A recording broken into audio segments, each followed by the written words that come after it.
Mga kababayan, huwag nyo nang hanapin ang mga pulis sa presinto sapagkat kami ay nasa inyo ng mga telepono. Dial 911, darating kami sa loob ng 5 minuto.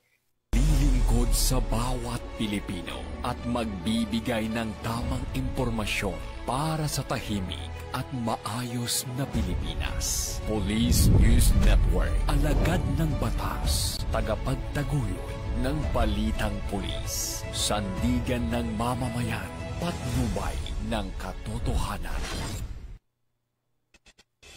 La Campo Crame, maghahatid ng pinakahuling kaganapan at nagbabagang balita. Ito ang PNN Police News Network. At ngayon, ang inyong mga tagapagbalita.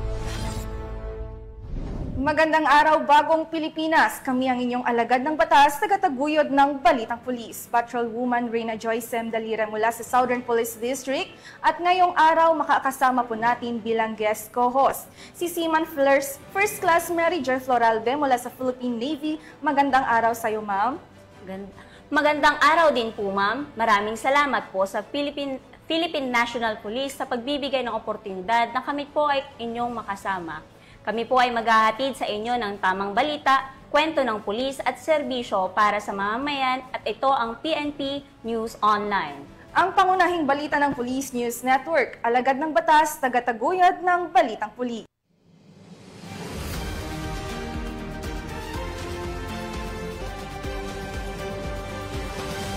Narito ang mga balitang dapat niyong abangan.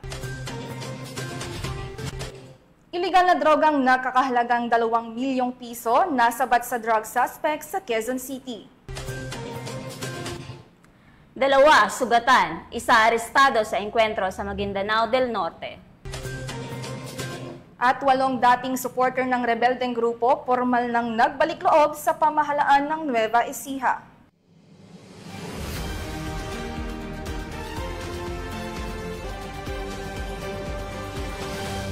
Narito ang mga balitang hatid ng ating PNN correspondents mula sa iba't ibang panig ng bansa.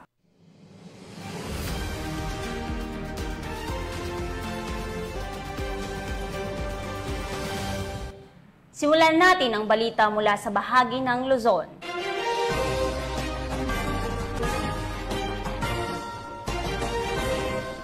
Arestado ang isang 54 anyos na lalaki matapos siyang maaresto ng mga tauhan ng Quezon City Police District sa isang matagumpay na buy-bust operation sa Barangay Patasan Hills, Quezon City.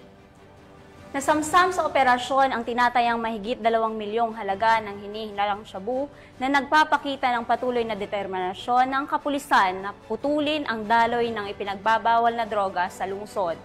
Magbabalita dyan si Patrolwoman Ivy Corporal. Arestado ang isang hinihinalang tulak ng ilegal na droga at nakumpiska ang mahigit 2 milyong pisong halaga ng hinihinalang shabu sa isinagawang buy-bust operation ng mga tauhan ng Batasan Police Station 6 ng Quezon City Police District sa kahabaan ng Commonwealth Avenue, Barangay Batasan Hills sa Quezon City. Kinilala ang sospek na si alias Sakalia, 54 anyos at residente ng Taguig City. Naaresto ang sospek ng pulisya dakong 2:00 ng madaling araw at narecover mula sa kanya ang tinatayang 350 gramo ng hinihinalang shabu na nagkakahalaga ng 2,380,000 pesos. Nakumpiska rin ang iba pang bagay na ginamit ng nasabing sospek. Nahaharap ngayon ang sospek sa kasong paglabag sa Republic Act 9165 o mas kilala bilang Comprehensive Dangerous Drug Act of 2002. Patunay lamang ito sa masigasig na pagsusumikap ng pambansang pulisya na supilin ang ilegal na droga at sugpuin ang kriminalidad sa bansa upang tiyakin ang kaligtasan ng bawat mamamayan. Mula dito sa Camp Bagong Diwa, Bikutan, Taguig City, ako po ang inyong PNN correspondent, Patrolwoman Ivy Corporal, alagad ng batas, tagataguyod ng Balitang Pulis. Maraming salamat, Patrolwoman Corporal. 8 sumukong dating taga-suporta ng Communist Terrorist Group ang formal na tinanggap ng pamahalaan ng Nueva Ecija sa isang makasaysayang seremonya ng pagbabalik loob bilang patunay ng kanilang matapang na desisyon na talikuran ang karahasang kilusan kapalit ng mapayapa at makabuluhang pamumuhay. Patrolwoman Janice Bulahaw sa report. 8 dating taga-suporta ng Communist Terrorist Group ang formal na kumalas sa kilusan at nagbalik loob sa pamahalaan sa tulong ng Nueva Ecija PNP at Philippine Army sa isang seremonya na ginanap sa 3rd Forward Operation Base sa Barangay Kasungsong, Gimba, Nueva Ecija nito lamang ika-9 ng Hulyo taong kasalukuyan. Ang aktibidad ay pinangunahan ng mga tauhan ng 2nd Provincial Mobile Force Company ng Nueva Ecija Police Provincial Office sa ilalim ng superbisyon ni Police Lieutenant Colonel Warley C. Bitog, Force Commander. Katuwang ang 84th Infantry Battalion at 7th Infantry Division ng Philippine Army, 303rd Maneuver Company ng Regional Mobile Force Battalion 3 at Gimba Municipal Police Station. Ang mga sumuko ay dating miyembro ng Liga ng Manggagawang Bukid sa ilalim ng Alyansang Magbubukid sa Gitnang Luzon, isang kilalang mass organization na konektado sa makakaliwang kilusan. Sa isinagawang seremonya, inilahad ng isang organizer mula sa LMB ang kanyang personal na karanasan at dahilan ng kanilang pagtalikod sa grupo. Sinundan ito ng panunumpa ng katapatan sa pamahalaan at pirmahan ng kasunduan ng suporta sa mga programa ng gobyerno para sa kapayapaan at kaunlaran. Bilang bahagi ng Community Outreach Program ng Police Regional Office 3 na mahagi rin ng mga relief pack sa mga kalahok bilang tulong sa kanilang pagbabalik sa normal at mapayapang pamumuhay. Ayon kay Police Lieutenant Colonel Bitog, isang mahalagang hakbang ang ginawang pagbabalik loob ng 8 dating mass supporters ng AMGL bilang patunay ng lumalawak na tiwala ng mamamayan sa mga adhikain ng pamahalaan para sa kapayapaan at kaunlaran ng bansa. Patuloy ang pagtutulungan ng PNP at AFP upang hikayatin ang iba pang kasapi ng mga makakaliwang grupo na tumalikod sa marahas na ideolohiya at yakapin ang landas ng pagkakaisa, katahimikan at pag-unlad ng komunidad. Mula dito sa Gitnang Luzon, ako ang inyong PNN Correspondent, Patrolwoman Gili Advicola Peña, alagad ng batas, tagataguyod ng Balitang Pulis.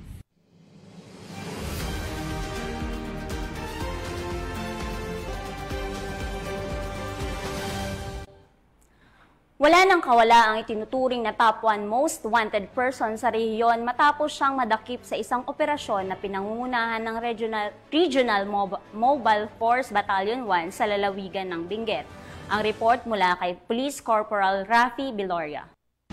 Sa isang intelligence-driven operation na pinangunahan ng 102nd Maneuver Company ng RMFB-1, katuwang ang Mankayan Municipal Police Station, CIDG Baguio City Field Unit, at Regional Intelligence Division ng Police Regional Office 1, naaresto ang kinikilalang top 1 provincial level most wanted person ng CIDG Baguio City Field Unit nito lamang ika-8 ng Hulyo taong kasalukuyan. Kinilala ang suspect na si alias Magno, 68 taong gulang, may asawa at residente ng Barangay Paco, Mankayan, Benguet.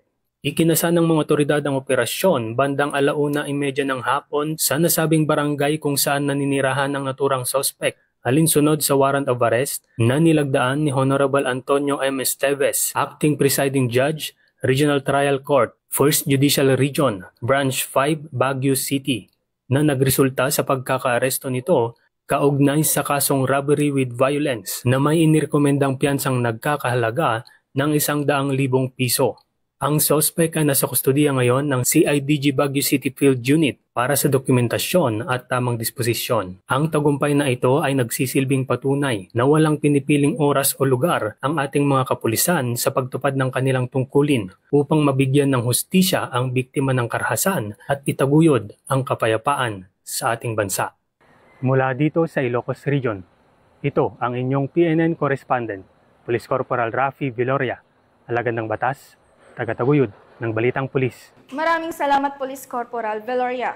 Sa tuloy-tuloy na kampanya laban sa mga kriminal na patuloy na lumalabag sa batas, naaresto ng Abra PNP ang top 9 most wanted person provincial level na nahaharap sa kasong acts of lasciviousness. Nakatutok dyan si Patrolwoman Mel Balangbis.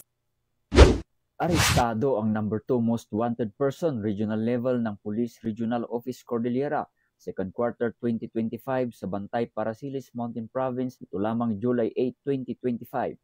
Ayon kay Police Captain Romanto Badesa, Acting Chief of Police ng Parasiles Municipal Police Station, ang matagumpay na operasyon ay dahil sa pinagsamang pwersa sa pangunguna ng Parasiles Municipal Police Station katuwang ang 2nd Provincial Mobile Force Company, Mountain Province Police Provincial Office, Provincial Intelligence Unit, Provincial Drug Enforcement Unit at Regional Intelligence Division ng Police Regional Office Cordillera. Ang suspect ay inaresto sa bisa ng warrant of arrest sa kasong 2 counts of qualified rape ay nilabas ni Judge Gaslito E. Dumpayan ng RTC Branch 12 Family Court, 1st Judicial Region, Buntok Mountain Province na walang nirekomendang piyansa. Pagkatapos basahan ng kanyang karapatan, ay agad namang dinala sa tanggapan ng pulisya para sa tamang dokumentasyon at disposisyon bago i-turn over sa naturang korte. Ang matagumpay na operasyong ito ay patunay lamang na seryoso ang ating kapulisan na panagutin ang mga nagkasala sa batas at naayon sa programa ng ating pamahalaan tungo sa ligtas at bagong Pilipinas. Mula dito sa Police Regional Office Cordillera, ako ang inyong PNN Correspondent, Police Master Sergeant Jefford Junicio, alagad ng batas, tagataguyod ng balitang pulis.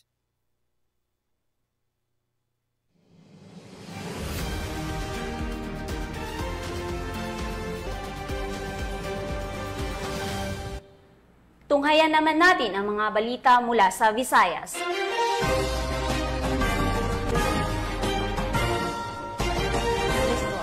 Hindi na nakapagtago pa ang isang lalaki na kabilang sa talaan ng top 10 most wanted person regional level matapos itong matimbog ng mga tauhan ng Cebu Police sa ikinasang operasyon sa San Francisco, Cebu. Ang pagkakaaresto sa kanya ay bahagi ng pinaigting na kampanya ng PNP laban sa mga individual na lumalabag sa karapatang pantao, lalo na sa mga kabataan. Nakikibalita dyan si Patrolwoman Flora May Azares. Na ng kapulisan ng Cebu City ang top 10 most wanted person regional level na may kasong lascivious conduct matapos maaresto ng mga otoridad sa Purok Proper San Isidro, San Francisco, Cebu noong ika-8 ng Hulyo taong kasulukuyan. Ayon kay Police Lieutenant Colonel Brian O'Neil C. Salvacion, Chief ng Provincial Intelligence Unit, Cebu City Police Office, bandang alas 10 ng gabi nang maaresto ng kapulisan ang suspect na si Nazareth, 45 anyos, na residente na nabanggit na lugar. Ang top 10 most wanted person ay inaresto sa bisa ng warrant of arrest para sa kasong lascivious conduct under Section 5B ng RA 7610 na inisyu ni Honorable Marlon J. Guiliana Moneva, Presiding Judge ng RTC Branch 87, 7th Judicial Region, Cebu City, na may rekomendadong piyansa na 200,000 pesos. Kasalukuyang nasa kustodiya ng San Francisco MPS Custodial Facility ang suspect para sa dokumentasyon at tamang disposisyon. Paalala sa publiko, ang matagumpay na pag-aresto ay patunay na walang humpay na pagtutulungan ng kapulisan upang mapanatili ang kapayapaan at kaayusan sa ating komunidad.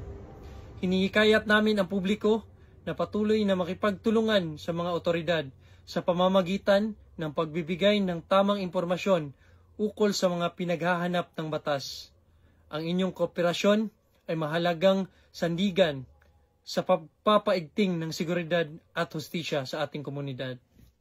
Mula dito sa Central Visayas, ako ang inyong Police News Network Correspondent, Patrolwoman Flora May Azares, alagad ng batas, tagataguyod ng balitang pulis. Maraming salamat, Patrolwoman Azares. Narito naman ang mga balita mula sa bahagi ng Mindanao.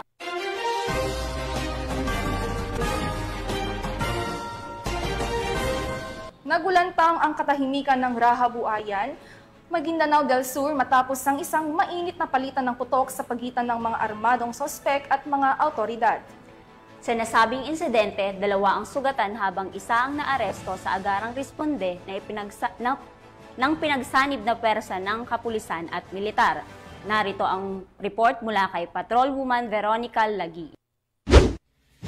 Ang 2 kasapi ng isang armadong grupo habang naaresto naman ang isa pa matapos ang mainit na palitan ng putok na naganap nito lamang ika-7 ng Hulyo taong kasalukuyan sa barangay Panadapan, Raha Buayan, Maguindanao del Sur.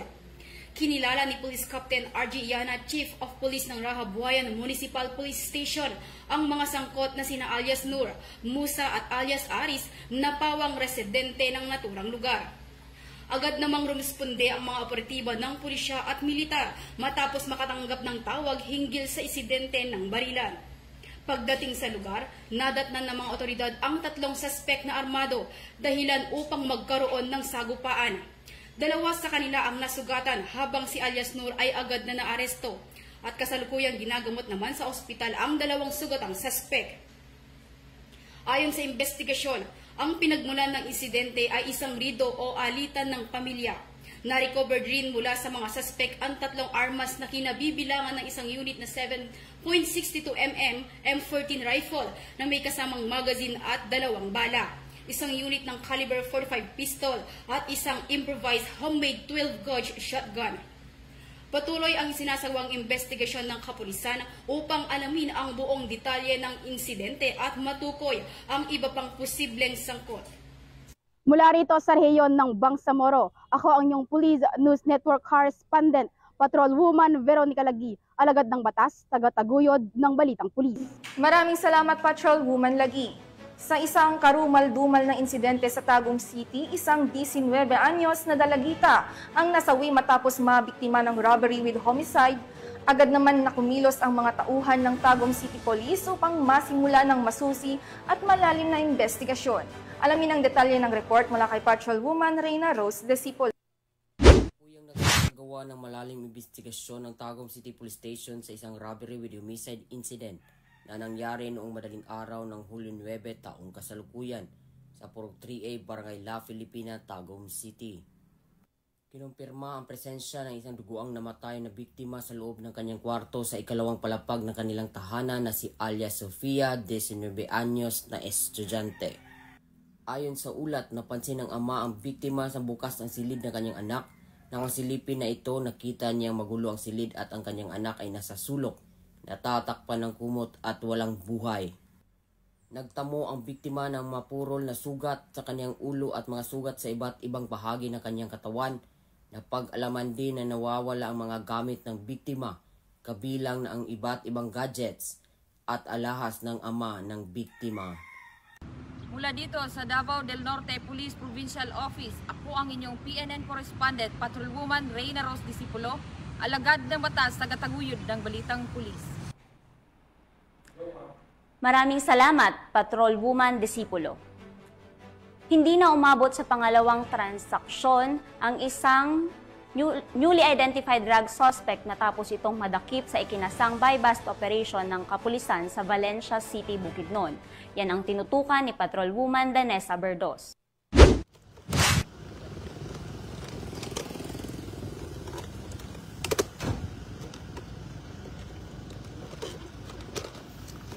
Arestado ang isang newly identified drug suspect sa isinagawang joint buy-bust operation ng City Drug Enforcement Unit at mga kapulisan ng Valencia City Police Station sa Barangay Poblasyon, Valencia City, Bukidnon nito lamang ika-9 ng Hulyo taong kasalukuyan. Kinilala ni Police Lieutenant Colonel Brian M. Panganiban, officer in charge ng Valencia CPS, ang drug suspect na si alias Nonoy. Lalaki 46 na taong gulang, isang welder, nilalang newly identified drug suspect at residente ng nasabing lugar.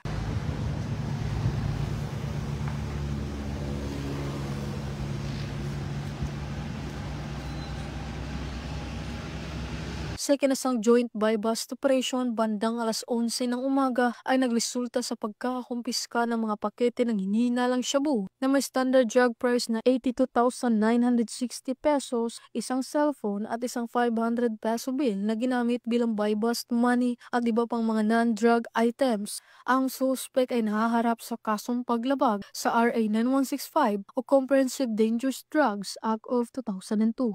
Mula dito sa Camp Capistrano, Gusa, Cagayan de Oro City, ako ang inyong Police News Network Correspondent, Patrolwoman Danessa Berdos, alagad ng batas, taga-taguyod ng Balitang Pulis. Maraming salamat, Patrolwoman Berdos. Kalaboso ang isang street-level drug personality matapos mahuli ng kapulisan ng bisa ng buy-bust operation sa South Cotabato na nagresulta sa pagkakakumpiska ng hindi lamang iligal na droga, kundi pati na rin ng isang baril. Patrolwoman Braylin Gian Cabodilas, ibalita mo. ng mga otoridad ang iligal na droga at baril sa isang street-level individual sa isinagawang buy-bust operation sa Barangay GPS, Coronadal City, South Cotabato nito lamang ika-8 ng Hulyo 2025. Kinilala ni Police Lieutenant Colonel Peter L. Pinalgan Jr., hepe ng Coronadal City Police Station, ang suspect na si alias Bugoy, 30 taong gulang, isang vendor at residente ng poblasyon Tantangan, South Cotabato. Hanggang alas 9 ng gabi nang isinagawa ng mga tauhan ng Coronadal City Police Station kasama ang South Cotabato Provincial Police Drug Enforcement Unit at 1st South Cotabato Provincial Mobile Force Company ang buy-bust operation kung saan naaresto ang suspect. Nakuha sa kanyang pag-iingat ang 3 sachet na hinihinalang shabu na may timbang na mahigit kumulang 3 gramo at nagkakahalaga ng 20,400 at isang pistol na may kasamang isang bala. Nasa kustodiya na ng Coronadal City Police Station ang suspect at mahaharap sa kasong paglabag sa RA 9165 at RA 10591. Patuloy ang pagpapaigting ng kapulisan sa kampanya kontra iligal na droga at loose firearms. Mula dito sa Police Regional Office 12, ako po ang inyong PNN correspondent, Patrolwoman Brailyn Jean Cabunilas, alagad ng batas, tagataguyod ng Balitang Pulis. Maraming salamat, Patrolwoman Carbonilas. At para sa huling balita, bilang bahagi ng mas pinaigting na kampanya para sa kaligtasan sa kalsada, matugumpay na isinagawa ng PNP Highway Patrol Group ang isang road safety seminar sa Legislative Building ng Ipil Municipal Hall, Zamboanga, Sibugay. Yan ang balitang hatid ni Patrolwoman Janine Kale Sorongon. Seminar ang isinagawa ng Highway Patrol Group Zamboanga, Sibugay sa pangunguna ng kanilang team leader na si Police Major Romeo B. Orculio at iba pang tauhan ng HPG-PHPT Zamboanga, Sibugay patungkol sa road safety, traffic direction and control, rules of traffic enforcer, Republic Act 4136 or the Land Transportation Code at iba pang batas kaugnay dito. Ang nasabing seminar ay ginanap noong ika-8 ng Hulyo taong kasalukuyan sa munisipalidad ng Ipil Hall Legislative Building, Ipil, Zamboanga, Sibugay na dinaluhan ng 29 na bagong talagang tauhan ng Municipality of Ipil Traffic Safety Operation Management or MITSOM kasama ng kanilang MISCOM Chief na si Retired Police Colonel Geraldo Benjamin A. Avengoza at ito ay naglalayong mapabuti ang kaalaman at kasanayan ng Ipil Traffic Safety Operation Management sa tamang pamamahala ng trapiko sa kanilang lugar. Lubos naman ang pasasalamat ng Ipil Traffic Safety Operation Management sa Highway Patrol Group sa kaalamang ibinahagi sa kanila ng mga tauhan na tiyak na magagamit nila sa kanilang pagtatrabaho at pagbibigay serbisyo sa ating mga kababayan. Ako kayo may pasalamat sa among mga mitso na naa sila mga idea, dili mi maka-dispatch sa ila sa gawas kung without the knowledge. So nagpasalamit na sa mga personnel sa HPG. Ang layunin po ng seminar na ito ay ma-impart po namin ang knowledge sa mga bagong appointee para po magkaroon ng edukasyon sa kanilang sarili sa pag-implementar ng batas trapiko. Kami po ay napapasalamat sa pag-imbita ni Mayor bilang guest lecturer sa naturang seminar. Tunay na mahalaga ang pagkakaroon ng kaalaman sa ating mga batas trapiko at disiplina sa paggamit ng ating mga kakalsadahan. Hindi lamang ang mga mamamayan, lalong-lalo na ang mga kawani ng gobyerno na nagpapatupad nito. Ang Highway Patrol Group ay patuloy na tutulong at magbibigay serbisyo sa ating mga kababayan dahil ang HPG ay kakampi nyo at kasama nyo tungo sa maayos at ligtas na kakalsadahan na hatid ng bagong Pilipinas. At para sa iba pang balitang dala na serbisyong HPG, tumutok lamang sa aming YouTube channel at Facebook page na Police News Network. Mula sa tanggapan ng kampinyo sa kalsada at sa pamumuno ng aming buting Direktor, Police Brigadier General Eliazar P. Mata. Ako ang inyong PNN correspondent, Patrolwoman Janine Kale Sorongon para sa Police News Network. Alagad ng batas, tagataguyod ng Balitang Pulis. Maraming salamat, Patrolwoman Sorongon. At yan ang mga balitang nakalap ng ating PNN correspondents mula Luzon, Visayas at Mindanao. At bago tayo magtapos, gusto ko pong magpasalamat sa masusugid na manonood ng Police News Network. At syempre sa ating guest co-host ngayon na si Seaman First Class Mary Joy Floralde na mula po sa Philippine Navy. Baka po may gusto po kayong batiin at pasalamatan, ma'am? Nais ko pong batiin ang aming Flag Officer in Command, Vice Admiral Josema Ambrosio Espeleta, Philippine Navy, Simog PN Commander Captain Gregory Gerald V. Favic, Philippine Navy General Staff Corps, at ang aming Deputy Commander Simog PN, Colonel Nilo Hapson, Philippine Navy Marines General Staff Corps, at ang aming Acting Chief of Staff at Commandant CMO School, Commander Lady Chatterley Alvaro, Sumbeling, Philippine Navy. At sa lahat po ng estudyante ng Journalist Advanced Specialization Course Class 3-25. Maraming salamat po, ma'am. Nais ko din pong batiin ng aming District Director na si Police Brigadier General Randy Arceo at lahat ng pamunuan ng Command Group ng Southern Police District. Magandang araw po sa inyo. Sa ngalan ng pamunuan ng Philippine National Police, sa pangunguna ni Chief PNP Police General Nicolas Torre III at sa pamumuno ni President Ferdinand Bongbong Marcos Jr., kami ay maglilingkod ng bawat Pilipino at magbibigay ng tama at balanseng balita. At kami po ay muling nagpapaalala na huwag niyo nang hanapin ang mga pulis sa mga presinto sapagkat kami ay nasa inyong mga telepono, dial 911. Darating kami sa loob ng 5 minuto. Dahil sa bagong Pilipinas, ang gusto ng pulis, ligtas ka.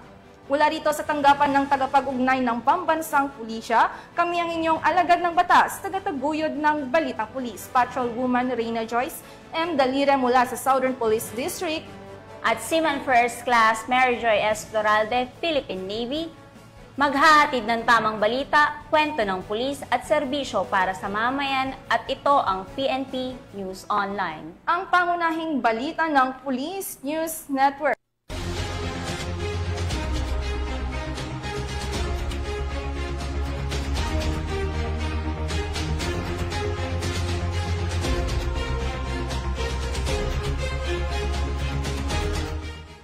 Police News Network, alagad ng batas, tagapagtaguyod ng balitang pulis.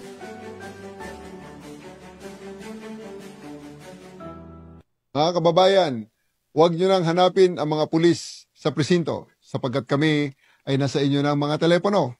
Dial 911, darating kami sa loob ng 5 minuto.